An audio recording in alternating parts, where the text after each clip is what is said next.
The Jets have fired their GM, Joe Douglas, who's been there for some time now.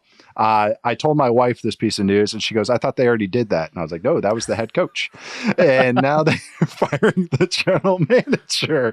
So Joe Douglas fired. They have named former Browns GM and former head of the Senior Bowl, Phil Savage, as interim GM. The last time I saw Phil Savage's name, he was working with me in the Alliance of American Football.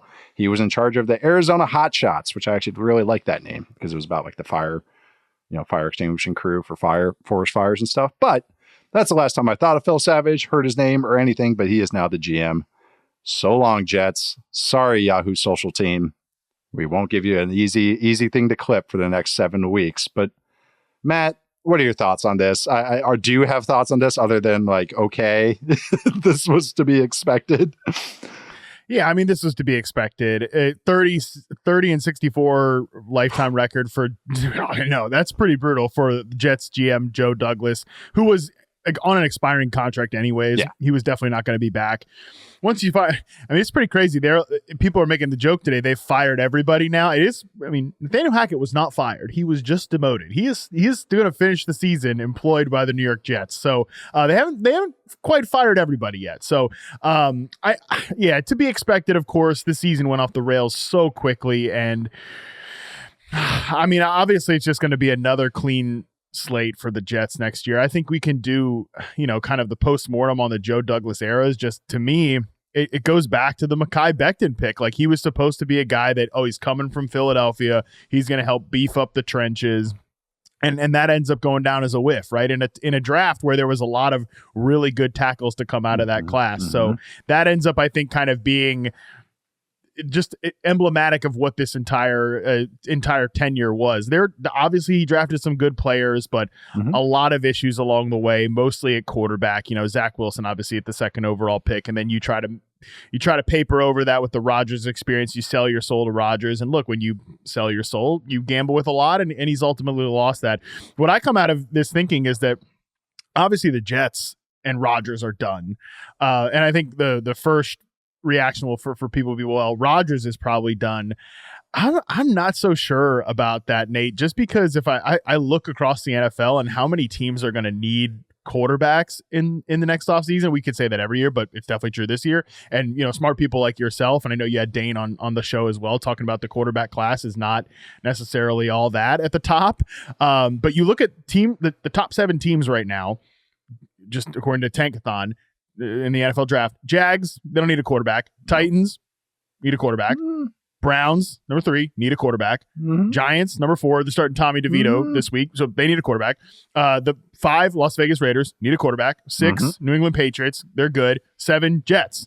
I mean, that's 5 of the top 7 teams that need a quarterback, and I know there's not 5 good quarterbacks at the top of the draft. I'm not even sure there's one good quarterback that should be at the top of the draft. So, and that is just the top 7 teams. You go throughout the rest. There's a few other teams that might be interested. They need a veteran stopgap, all that type of stuff. I know people are ready to get rid of Rodgers. I don't think he's played to the level that I just want to give him a starting job next year.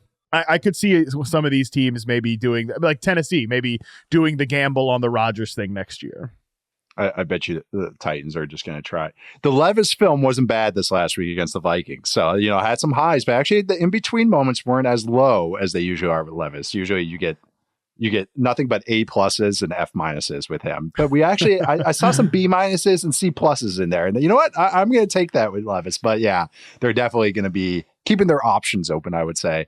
But no, that's a great point, is that teams want to win, and teams get desperate, and teams start going like, hey, we can do this. Like, we can make this work. And that's what the Jets just literally just did.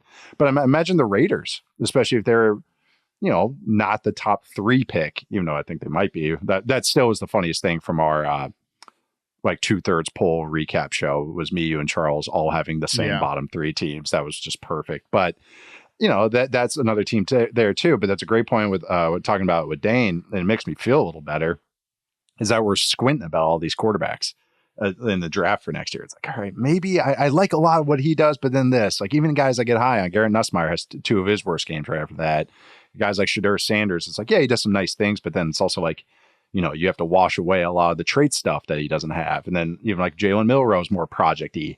So it's just, yeah, again, and Cam Ward, same, is more good than great in all of his areas, even though he's kind of the best of this bad bunch so far. I'd take him over Pickett.